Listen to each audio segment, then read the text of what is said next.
멸시당하지 말게 하시고 마음껏 베풀며 사는 복이 있게 하여 주옵소서. 오늘 시간에 부족하고 또 무능한 중 섰습니다. 못난 모습 그대로 가지고 섰사오니 다 감춰주시고 주님 말씀만 선포되게 하여 주옵소서.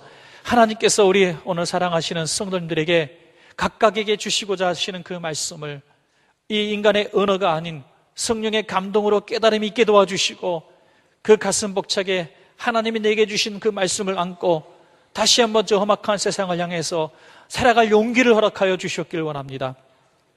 이 땅은 정말 슬픔이 많고 눈물이 많고 억울한 일이 많습니다. 하나님, 우리 믿음의 자녀들이 하나님 바라보며 천국을 바라보며 소망 가지고 승리하며 살아갈 수 있는 힘과 용기를 허락하여 주시옵소서. 오늘 예배 가운데 성령님 친히 임재하여 주셔서 예배를 다스려 주시고 주님 영광 받아 주시옵소서. 예수님의 이름으로 간절히 감사하며 기도하옵나이다. 아멘. 지난 시간에는 초대교회에서 집사님을 세운 그 배경과 그리고 그분들의 역할을 통해서 교회가 큰 부흥을 이루었던 것을 말씀드렸습니다. 불같이 성장하던 초대교회에 큰 위기가 닥쳤는데 그것은 다름 아닌 구제 문제였습니다. 히브리파 교인들과 헬라파 교인들이 서로 구제비를 더 많이 받기를 원해서 이렇게 다툼이 있었습니다. 초대교회는 이 문제를 놓고 근심을 하다가 기도하고 7 집사님을 세우게 되었는데 그 7 집사님의 역할로 말미암아 교회는 위기를 극복하고 더욱 성장하는 계기가 되었다고 말씀드렸습니다. 오늘 우리 교회도 마찬가지입니다. 사람이 모인 공동체다 보니까 여전히 문제가 있을 수밖에 없습니다. 그 문제들이 있을 때마다 우리는 낙심할 것이 아니라 그 문제들을 위해서 기도하는 종들과 그 문제를 십자가처럼 짊어지는 7 집사님들이 나와서 이 문제를 해결하고 교회는 더 아름답게 성장하는 그런 교회가 될 줄로 우리도 믿습니다. 초대교회 집사님들이 어떤 분인가 자세하게 성경에 많은 기록이 나와 있지 않습니다. 스데반 집사님과 빌립 집사님에 관한 기록이 조금 자세하게 나와 있을 뿐입니다. 그래서 저는 스데반 집사님과 빌립 집사님을 2시간에 걸쳐서 함께 은혜를 나누고 우리도 본받는 그런 시간을 갖기를 원합니다. 특별히 오늘 은혜를 나눌 스데반 집사님에 관한 말씀은 너무나 중요합니다. 사도행전 6장과 7장의 2장에 걸쳐서 스데반 집사님에 관한 기록이 나오는데요. 특별히 거의 한 장에 할애되는 52절에 가까운 이 말씀이 스데반 집사님의 설교를 담고 있습니다. 그리고 생생한 순교의 장면까지 기록되어 있습니다. 오늘 스데반 집사님이 어떤 분이신가 우리가 세 부분으로 나눠서 함께 은혜를 나누고 저와 여러분이 그 스데반 집사님의 그 모습을 닮아가기로 오늘 결심하시는 그런 시간 되시기를 주의 이름으로 부탁드립니다. 첫째로 스데반 집사님은 어떤 분이신가? 은혜와 권능이 충만한 사람이다. 오늘 성경은 그렇게 말씀하고 있습니다. 즉 하나님의 능력이 나타났던 그런 집사님이라는 것이죠. 사도행전 6장 8절 말씀 보시겠습니다. 스데반이 은혜와 권능이 충만하여 큰 기사와 표적을 민간에 행하니. 첫 번째로 스데반 집사님을 표현할 때 은혜와 권능이 충만한 사람, 그래서 기적을 일으키는 사람, 이렇게 말씀하고 있습니다. 여러분, 스데반 집사님은 오늘 말씀 그대로 집사님입니다. 우리 소위 평신도들 가운데서 교회의 구제 문제를 담당하라고 이렇게 추천받고 안수하여 세운 평신도 지도자라고 할 수 있습니다. 그럼에도 불구하고 사도들이 행했던 기적과 이사를 똑같이 행하는 모습을 보게 되는 것입니다. 병을 고치는 능력이라든지 귀신을 내어쫓는 그런 능력들이 이 집사님을 통해서 나타났다는 것입니다.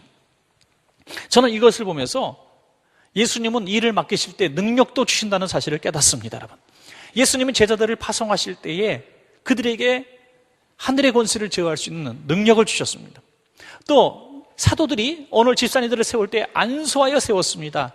그럴 때 안수받은 그들에게 이런 능력이 나타난 줄로 그렇게 믿습니다. 여러분, 가끔 보면 어떤 사역을 교회에서 담당할 때에 저는 못합니다. 저는 구역장 못합니다. 교사 못합니다. 저 같은 사람이 어떻게 안수 이사님, 권사님, 장로님이 됩니까? 라면서 정중하게 사양하시는 그런 경우들을 사실 보게 됩니다. 물론 겸손하셔서 그렇겠습니다만은 하나님은 자격 있는 사람에게 직분을 맡기시는 것이 아니라 충성되이 여겨서, 다시 말해서 하나님은 맡기신 자에게 능력을 주신다는 것입니다. 여러분, 목회자도 마찬가지입니다.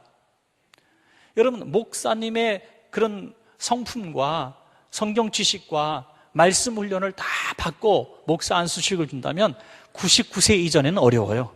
하여튼 아무리 오래 해도 되지 않습니다.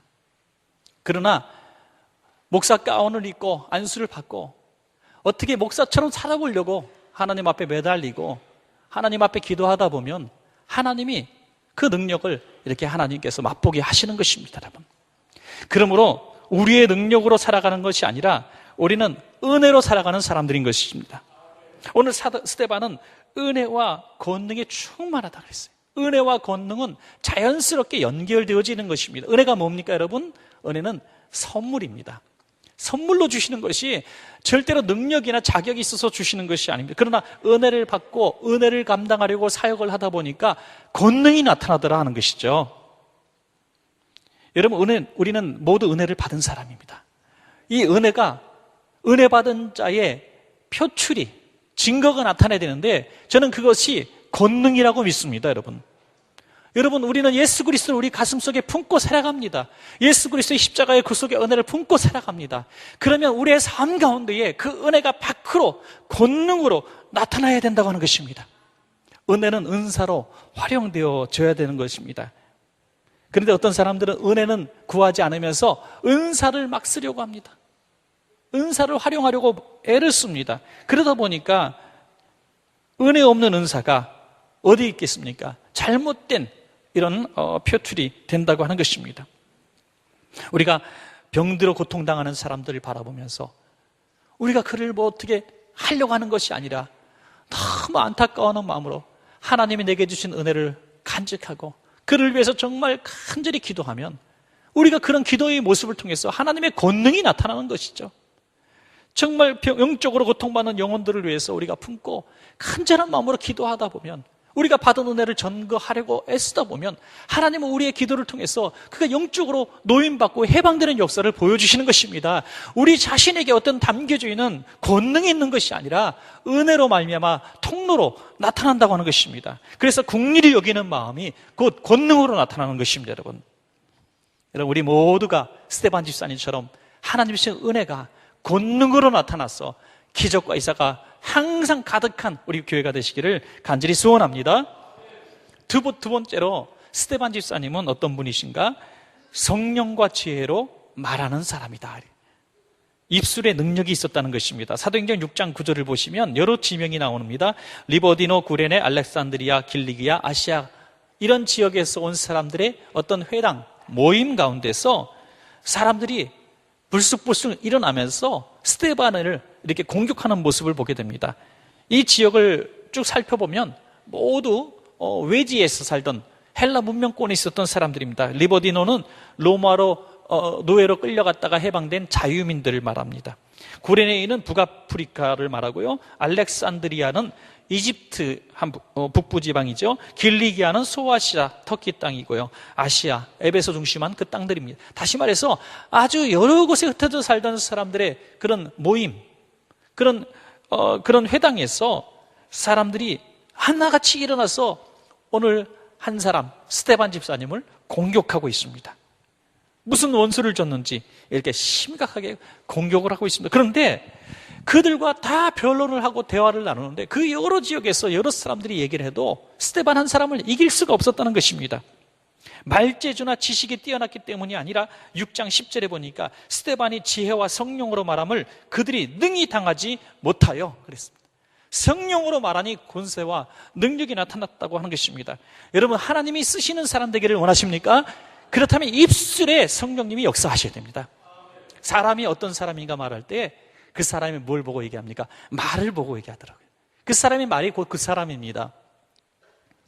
우리가 어떤 사람을 얘기할 때 그 사람 아유 그래 뭐 이렇게 좀 싫어하고 비난하는 얘기를 하는 경우를 보면 그 사람이 무슨 굉장한 아픔이나 손해를 끼쳐서가 아니더라고요. 그 사람이 했던 이야기들을 이야기하면서 그 사람을 이렇게 이야기를 합니다. 또 어떤 사람에 대해서 얘기할 때는 그 사람 너무 훌륭한 사람이라고, 그 사람이 나에게 뭐 엄청난 걸 준 것이 없는데 그 사람 너무 좋은 사람이라고 얘기를 해요. 왜 그럽니까? 그 사람이 말이 좋아서 그래요. 그래서 이 말이 너무너무 중요한데 성령께서 내 입술을 주장하셔야 말에 실수가 없는 사람이 될 수가 있고 어떤 상황을 피해갈 수 있고 또 이길 수 있는 능력이 이 입술에서 나오는 것입니다. 시편 141편 3절에 보니까 여호와여 내 입에 파수꾼을 세우시고 내 입술의 문을 지키소서. 여러분, 이게 세상 지식이나 경험이나 어떤 실력으로 내가 무엇을 말하려고 할 필요가 없습니다. 중요한 비즈니스를 앞에 두고 있습니까? 경영학 서적, 다른 사람의 심리를 파악하는 그런 심리학적인 책들, 기술적 책들, 이런 것들을 잔뜩 공부해서 간다고 해서 안 될 계약이 되는 게 아닙니다. 여러분, 바라기는 주님 앞에 기도하실 때 주님, 제 입술에 성령의 능력과 지혜를 주십시오. 우리 사춘기 아이들 정말 어떻게 말을 하려고 하면 손부터 나가고 화부터 나잖아요. 정말 중요한 시기에 애들하고 상담할 때 하나님, 제 입술에 성령의 지혜를 주십시오. 이 입술에 성령님이 함께 하시면 스데반 집사님과 같은 역사를 일으킬 수가 있습니다. 성경의 인물들 보면 사실 이 말에 뛰어난 사람이 별로 없습니다. 모세 같은 사람 대표적이지 않습니까? 하나님이 부르셨을 때 저는 말을 잘 못하는데 본래부터 잘 못합니다. 원래 말 못하는 사람이라는 거죠. 이 혀가 뻣뻣하다고 얘기했습니다. 그래서 말 잘하는 사람, 형님 같은 사람을 대신 보내달라고 했습니다. 바울도 고린도후서 11장 6절에 보니까 내가 비록 말에는 부족하다, 말솜씨가 없다고 스스로 고백하는 사람이었습니다. 그런 사람들이 어떻게 말 잘하는 사람보다, 지식이 많은 사람보다 더 큰 일을 감당할 수 있었습니까? 성령님께서 성령과 지혜를 그 입술에 부어주셨기 때문입니다. 출애굽기 4장 11절 12절은 말 못한다고 말하는, 지혜가 없다고 말하는 저와 여러분에게 주시는 하나님의 말씀입니다. 여호와께서 그에게 이르시되 누가 사람의 입을 지었느냐, 누가 말 못하는 자나 못 듣는 자나 눈 빨간 자나 맹인이 되게 하였느냐, 나 여호와가 아니냐, 이제 가라, 내가 네 입과 함께 있었어, 할 말을 가르치리라. 할렐루야. 중요한 말을 할 때에 내 입술에 권세가 없고 부족하면 입술을 붙들고 기도하는 거예요. 하나님, 제 입술에 성령의 지혜를 담아 주십시오. 스데반 집사님의 이 성령이 함께 하시는 입술의 권세는 이 긴 설교를 통해서 아주 정확하게 증거가 되고 있습니다. 사도행전 7장 2절부터 53절에 이르는 매우 긴 구절을 통해서 스데반 집사님의 설교를 담고 있습니다. 스데반은 아주 긴 설교를 합니다.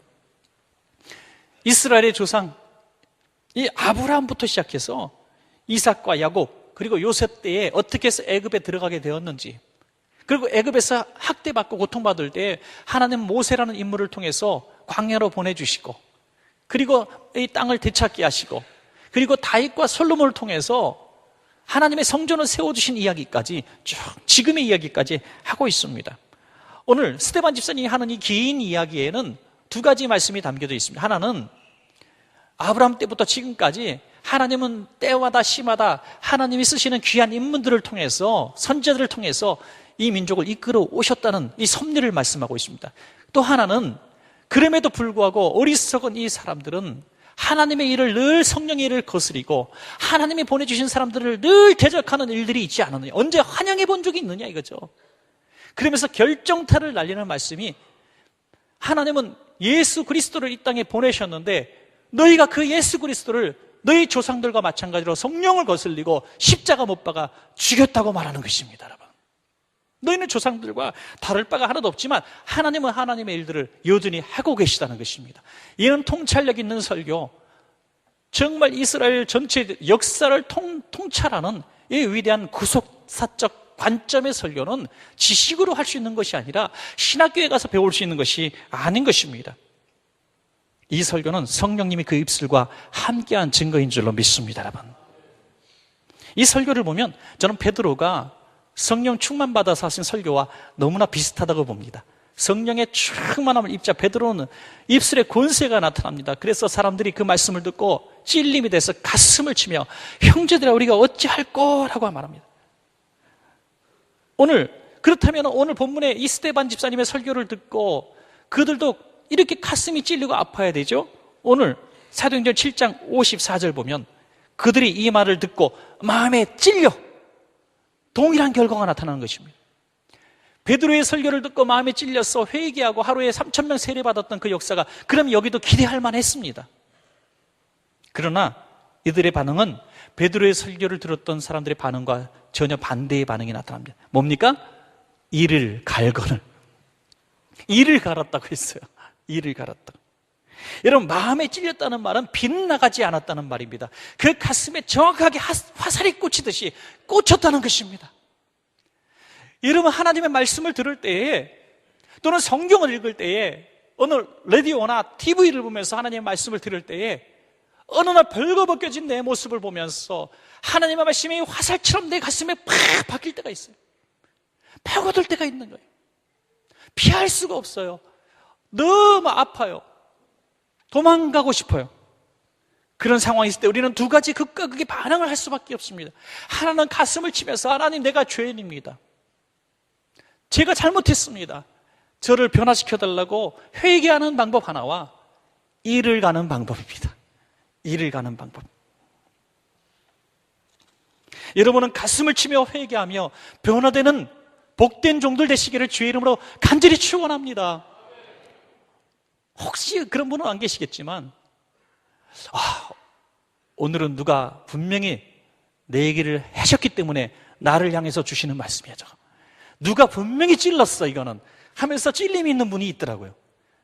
그날따라 저하고 눈이 마주쳤대나 어쨌거나 그러면서, 오늘 저랑 눈 마주치는 분, 그런 일을 갈 분이 있는지 모르겠습니다만은, 여러분, 한 사람을 향해서 정보를 가지고 설교하는 목사가 세상에 어디 있습니까?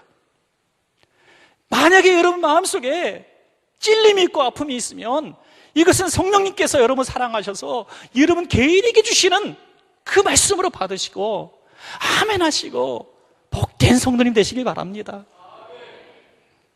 어떤 부부가 주일날 아침부터 대판 싸웠대요.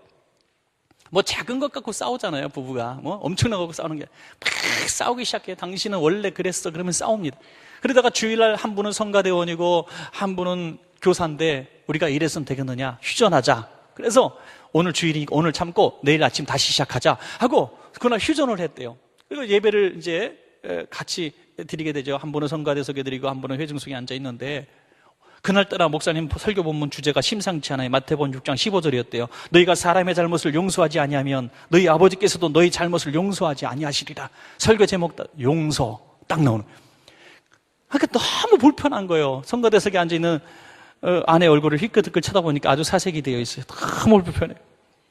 성가대원에 있던 우리 아내도 남편을 이렇게 쳐다보니까 남편이 영 불편한 것 같아요. 그래서 오늘 좀 뭔가 좋은 일이 있겠구나. 예배 끝나고 집에 딱 돌아가는 차 안에서 아내가 남편에게 불쑥 얘기를 합니다. 여보, 오늘 당신 목사님 말씀드리면서 찔리는 거 없어? 이렇게 얘기하면 안 되는 건데 어떻게 얘기해야 됩니까? 여보, 내 오늘 목사님 말씀 듣고 참 찔림이 됐어. 너무 내가 미안해. 이랬어야 되는데 당신 찔리는 거 없어 그랬더니 안 그래도 조금 미안했는데 그 말하니까 뭐 내일까지 갈 거 있냐, 오늘 끝장내자 하고 싸움이 시작됐다고 해요. 여러분, 하나님의 말씀은 양면성이 있습니다. 찌르는 역사와 치유하는 역사가 있습니다. 나를 향해서 주시는 내 완악하고 강팍한 마음 가운데 주시는 말씀은 날카로운 자외의 날선 검으로 들어오지만 통회하고 자복하고 회개하는 사람의 가슴에는 덮어주고 닦아주고 위로하는 손수건 역할을 하시는 것이 하나님의 말씀인 것입니다. 내게 찔림이 왔다면 내가 회개할 일이고, 내게 피 묻은 손으로 다가왔다면 내가 위로가 필요한 때입니다. 그러냐 하나님의 말씀은 내게는 칼날같이 오는 것이 복이고, 내가 선포해야 될 하나님의 말씀은 위로의 말씀이 복인 것입니다. 여러분, 다른 사람에게 주시는 말씀은 치유와 회복의 말씀으로 주십시오. 그리고 여러분이 받는 말씀은 자유의 날선 검으로 받으십시오. 이걸 거꾸로 하는 사람이 문제예요. 내게 주시는 말씀은 다 축복의 말씀이에요. 다른 사람이 받는 말씀은 다 칼날 같은 말씀이에요. 책망하고 저주하고 지적하고 말이죠. 비판하고 말이죠. 이러니 한국교회가 상처투성이가 돼요. 서로 가정에서도 믿는다는 사람끼리 싸우고 난리가 벌어져. 하나님의 말씀은 내게는 칼날이요 성도에게는 치유와 위로의 메시지가 될 때 스데반 집사님의 역사가 나타나는 교회가 될 줄로 믿습니다. 끝으로 세 번째는 스데반 집사님의 얼굴은 천사의 얼굴이었습니다, 여러분. 저는 이 스데반 집사님의 이 세 가지의 이 모습을 통해서 큰 은혜를 받지만은 특별히 세 번째 모습을 통해서 저는 가장 큰 은혜를 받습니다. 여러분 한번 생각해 보십시오. 여러분이 원하는 목사상이 뭡니까? 한번 세 가지 성품을 말해 볼게요. 하나는 성령이 충만해가지고 기도하면 기적이 일어나고 역사가 나타납니다. 능력의 종이에요. 두 번째는 말씀이 능력이 있습니다. 말씀이 너무 지혜롭습니다. 성경을 쫙 통찰력 있게 증거하고 말씀을 선포하면 쏙쏙 들어오고 너무너무 말씀에 아주 은혜를 받아요. 이런 목사님이 있습니다. 세 번째는 다 부족한 것 같은데 천사의 얼굴을 한 목사님이에요. 너무 인자하고 예수님 사촌동생 닮았어요. 모든 거 다 품어줄 것 같고 모든 것도 안아줄 것 같고 모든 것 다 이해해줄 것 같아요. 그리고 내가 죽어야 될 그 자리에 대신 순교하셔요. 어느 목사님 원하세요? 제발 3번이라고만 얘기하지 마세요. 왜? 제일 힘든 일이기 때문에. 제일 힘든 일이에요. 하늘에서 불이 떨어지게 하는 것도 위대한 일이고 말씀을 조각조각 분석하고 히브리어 헬라어 갖다 붙여서 명쾌하게 해석하는 것도 멋진 일이지만 양을 위해서 죽는 목사가 더 소중합니다, 여러분. 오늘 성경은 스데반 집사님이 그런 분이라고 소개하고 있습니다. 천사의 얼굴을 했다는 거예요. 여러분, 저는 천사의 얼굴을 할 수 있는 그 환경은 정말 특별히 나를 사랑하고 내게 감동을 주고 그러는 순간밖에 없다고 생각을 했어요. 눈물이 쫙 흐르고 너무 고마운 거예요. 정말 힘들게 10년 만에 첫 아기를 낳았다고 봅시다. 그 아기가 자는 모습 보니까 가슴이 벌렁벌렁. 너무 예뻐요. 너무 예뻐요. 그럴 때 천사 얼굴이 싹 될 수 있어요.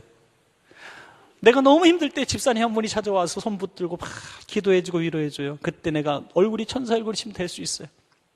그런데 나는 죄도 없는데 나를 죄인이라고 지적하고 돌을 들어서 나를 쳐서 죽이려고 하는 사람 앞에서 내가 어떻게 천사의 얼굴을 할 수가 있습니까?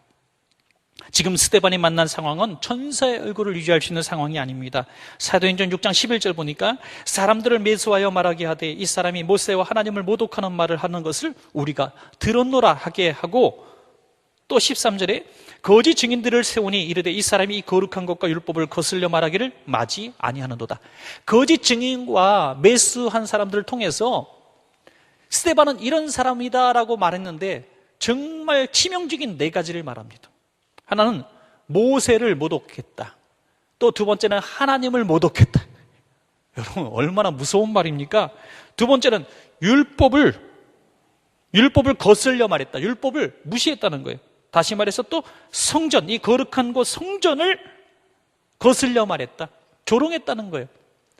여러분 모세, 하나님, 율법, 성전 어느 것 하나라도 그 훼손하면 존엄 훼손죄로 돌에 맞아 죽는 거예요. 그럼 네 가지를 다 범했다고 말합니다. 어느 것 하나 지은 죄가 없습니다. 그런데 거짓 증인들을 세웠다는 거예요. 이럴 때 어떻게 천사의 얼굴을 할 수 있습니까? 그런데 사도행전 6장 15절 보니까 공회 중에 앉은 사람들이 다 스데반을 주목하여 보니 그 얼굴이 천사의 얼굴과 같더라. 너는 떠들든지 말든지 나를 공격하든지 말든지 있는 말 없는 말 하든지 말든지 천사의 얼굴로 바라보고 있어요. 여러분 저는 이것을 보면서 천사의 얼굴이라고 하는 것은 강한 사람이 할 수 있는 거거든요. 강한 사람. 남이 하는 한마디에 금방 내가 기운이 올라갔다 떨어졌다. 감정 기복이 심한 사람들이 있어요. 칭찬 몇 마디 하면 천사 얼굴이 됐다가 몇 마디 시작하면 바로 악마의 얼굴로 다 변신하는. 약해서 그래요. 약해서. 사람의 말에 너무 귀 기울이고 내가 좌지우지 될 때가 많아요. 여러분 하나님만 바라보면 우리는 강한 얼굴, 천사의 얼굴을 할 수 있을 줄로 믿습니다. 성경은 스데반이 어떻게 천사의 얼굴을 유지할 수 있었고 순교하는 순간까지 천사의 얼굴을 가질 수 있었는가 그 비결을 정확하게 말씀하고 있습니다. 사도행전 7장 55절과 56절입니다. 스데반이 성령 충만하여 하늘을 우러러 주목하여 하나님의 영광과 및 예수께서 하나님 우편에 서신 것을 보고 말하되 보라 하늘이 열리고 인자가 하나님 우편에 서신 것을 보노라. 아멘. 스데반은 무엇을 봤습니까? 하늘이 열린 것을 보았습니다. 그리고 하늘 열린 하늘 속에서 예수님을 봤습니다. 지금 여기서는 나를 죽이려고 돌들고 모함하고 거짓말하고 있는데도 관심이 없습니다. 스데반의 눈에는 지금 예수님이 보여요. 열린 하늘이 보여요. 그러니까 천사의 얼굴을 유지할 수 있는 것입니다. 여러분, 이 세상을 바라보면 짜증나고 분노가 나고 이 천사의 얼굴이 일그러지지만 우리가 고개를 조금만 들어서 하나님 나라를 바라보면, 천국을 바라보면 다 참을 수가 있는 것입니다. 스데반 집사님은 자기만 간직할 수 없어서 너무 벅차가지고 지금 도무지 이런 얘기를 할 때가 아닙니다. 변론해야 될 때 이렇게 얘기를 합니다. 나는 지금 하늘이 열리고 예수 그리스도께서 하나님 우편에 앉아 계신 것을 보고 있습니다. 여러분 안 보이십니까? 이렇게 얘기하는 겁니다. 그러니 보이지 않는 사람들이 불쌍한 것입니다. 그래서 60절에 무릎을 꿇고 크게 불러 이르되 주여 이 죄를 저들에게 돌리지 마옵소서. 예수님의 기도를 하고 있습니다. 나는 지금 죽으면 천국 가지만 저 사람들, 나를 모함하고 죽이는 저 사람들은 어떻게 합니까? 하면서 오히려 그들을 향해서 용서, 중보 기도를 하고 있습니다. 여러분, 교회 내에서 그런 믿음 있는 성도라고 하는 사람이 나를 힘들게 할 때에 미워 죽겠잖아요. 너무 미워요. 너무 미워 죽겠어요. 그것도 없는 얘기 막 할 때 얼마나 속상합니까? 얼마나 속이 막 뒤집어집니까? 그럴 때에 하늘을 보시라 이거예요. 하늘을. 하나님이 보시면서 뭐라고 말씀하세요? 내가 다 봤다. 내가 다 안다. 내가 다 안다. 사랑하는 아들아, 내가 너 다 봤다. 억울한 거 다 봤다. 이러면 그 하나님과 눈이 마주치면, 예수님과 눈이 마주치면 우리는 천사의 얼굴을 하며 그를 불쌍히 여기고 기도할 수 있게 될 줄로 그렇게 믿습니다. 천국을 맛본 사람이 천사의 얼굴을 할 수 있습니다. 여러분, 내 인상이 자꾸 찌그러지고 깜깜해지고 정말 다른 사람이 볼 때도 왜 이렇게 화났느냐고, 무슨 나쁜 일이 있었느냐고 이게 인사처럼 듣는 분들은 강남의 아버지 찾아가지 마시고 이걸 붙들고 기도하는 거예요. 주여, 내 얼굴 천사의 얼굴로 바꿔 주옵소서. 예. 이거는 얼굴을 예쁘게 잘생기게 만드는 게 아니라 하나님을 본 사람, 천국을 본 사람이 변화되는 얼굴인 것입니다.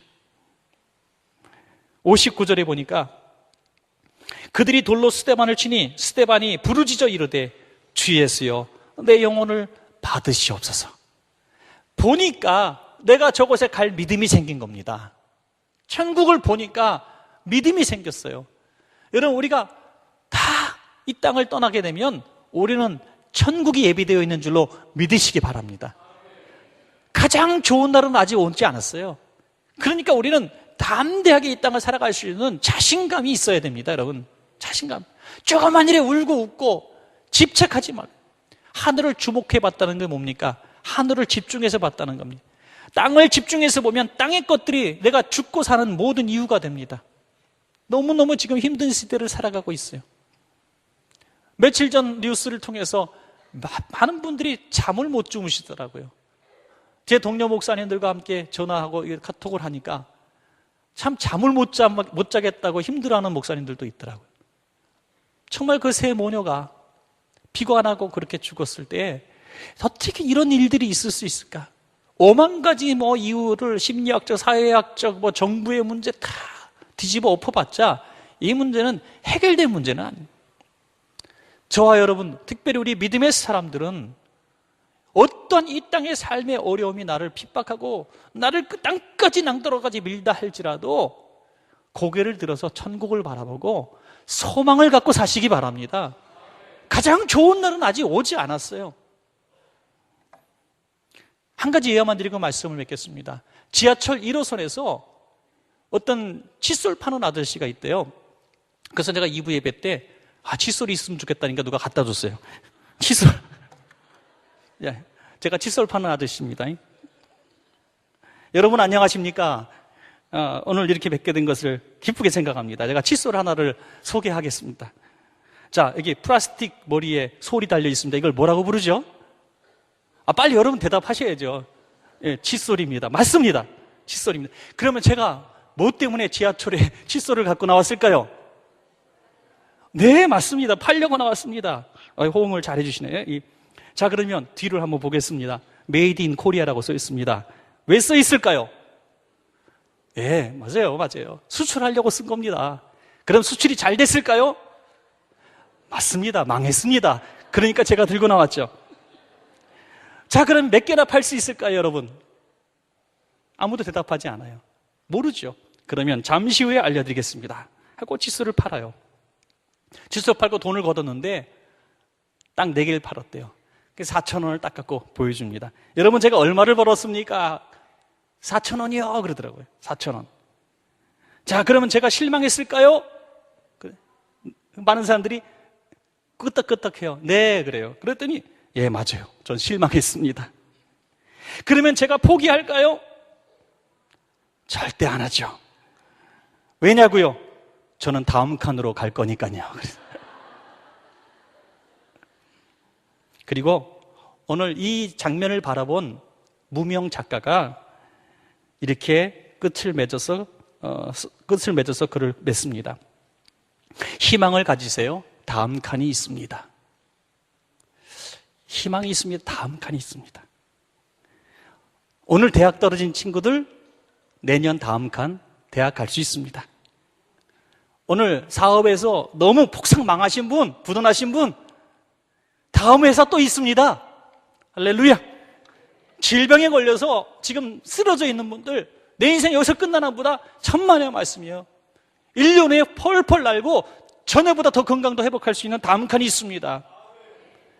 우리는 다음 칸이 있는 인생을 살아갑니다. 그리고 최종 목적지의 마지막 칸이 어디냐? 이 세상 무엇과도 비교할 수 없는 하나님 나라가 기다리고 있다는 거예요. 할렐루야. 그러므로 다음 칸 가다 보면 하나님 나라 가게 되는 거예요. 최고로 좋은 날이 우리는 기다리는 행복한 날을 향해서 다른 바퀴를 치는 희망의 삶을 살아가고 있는 것입니다. 말씀을 맺겠습니다. 여러분, 스데반 집사님의 순교 장면은 순교로 끝내지 않습니다. 스데반 집사님의 순교의 장면에 마치 끼워넣기 하듯이 한 사람의 이름이 등장합니다. 사도행전 7장 58절에 성 밖으로 내치고 돌로 칠세 증인들이 옷을 벗어 사울이라 하는 청년의 발 앞에 두니라. 60절 끝에 사울은 그가 죽임당함을 마땅히 여기더라. 사울이 변화되지 않았으면 그냥 그런가 보다 하고 지나간 인물입니다. 아무도 그를 기억하지 않을 겁니다. 그런데 이 사울이 사도 바울이 된 줄로 믿습니다. 스데반의 죽음이 없었더라면 사도 바울은 없었을 것이라고 성경학자들은 이야기하기까지 있습니다. 그렇습니다. 스데반은 자기 인생의 사명을 마치고 자기의 바통을 사도 바울에게 넘겨주는 장면인 것입니다. 말씀을 맺겠습니다. 스데반 집사님은 초대교회의 자랑스러운 인물입니다. 여러 수많은 성도님들 가운데에 구제라고 하는 작은 일을 하나 감당하려고 추천받아 세움받은 평신도 중에 한 사람이었습니다. 그러나 그에게 하나님은 남다른 특별한 은혜들을 부어주셨고 사도들보다 더 뛰어난 권능을 행했으며 사도들보다 더 뛰어난 말씀을 선포했으며 사도들보다 먼저 순교하는 영광을 얻었습니다. 저는 우리 원천교회 성도님들 가운데에 목사보다도 뛰어난 평신도 지도들이 나오기를 소망합니다. 그럴 줄로 믿습니다. 목사님보다 더 사랑이 많고 목사님보다 더 성경을 더 명쾌하게 증거하고 목사님보다 더 능력 있는 기도할 수 있는 영적 권세자들이 나오기를 소망합니다. 그럴 때 이 시대에 희망이 있고 한국교회에 희망이 있고 주님이 쓰시는 나라가 될 줄로 믿습니다. 우리 다 같이 한번 기도하겠습니다. 우리 세 가지 모두 다 갖기는 너무나 어렵지만 하나님, 내게 지금 가장 필요한 것이 무엇입니까? 은혜와 권능이 충만하여 쓰임받고 싶습니다. 성령의 지혜로 입술의 권세를 얻기를 원합니다. 천사의 얼굴을 하기를 원합니다. 하나님, 내게 부족한 부분들을 주님 앞에 요청하며 기도할 때에 하나님은 오늘 부어주실 줄로 믿습니다. 스데반 집사님의 이야기가 바로 내 삶이 될 줄로 믿습니다. 우리 한 음성으로 기도하겠습니다. 은혜와 자비가 풍성하신 아버지 하나님, 감사합니다.